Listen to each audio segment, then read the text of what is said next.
Today we're going to be talking about 10 property tips for buying your next property to go from good to great and ensure that you get the outcome that you want. So let's get straight into it.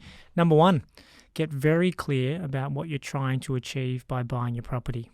The two most obvious questions would be, is it a home or investment? But things do get more complicated when you think about, is it going to be a home to start with and then you're going to rent it out later? Or the reverse, is it going to be an investment that you do move into eventually? And then there's other variables. Are you going to renovate it at some stage? Will you be selling it quite shortly to move to something else? All of these things impact on the decisions that you make. Another important consideration is, you buying for capital growth or cash flow as an investment? This will change where you're looking quite dramatically. So those considerations and getting as clear as possible as you can early on is really important, but we all understand that life doesn't pan out exactly as expected. So do your best, but it's important that you give some thought to this, because this can change the way things pan out quite dramatically. A lot of people do make property decisions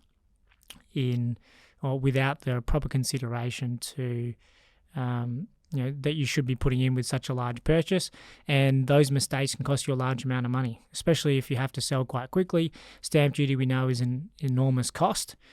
So that's one thing, but think about as well, if you're buying something for the longer term and you end up purchasing something that's suitable now but not down the track, and the capital growth on it's quite poor. So if that's something that is quite common, we see with people buying their first properties, they're just trying to get into the market, and by doing so they can be impatient and they buy what they can with the budget they have at the time, and that can lead them to maybe buy a unit or a townhouse or apartment that maybe doesn't do as well as it should, and that can have quite a dramatic impact. An underperformance on your first property can mean that getting into your next one, especially in the same area, if it's a nice area that has been growing, trying to move into a bigger family home, you could find there's an enormous gap and your property hasn't moved as much or anywhere near as much as the homes in the area have, and that can get yourself in a very difficult situation where you have to move from an area that you've established yourself and wanted to live in for the rest of your life. So that's number one. So let's get really clear about what you're looking to buy.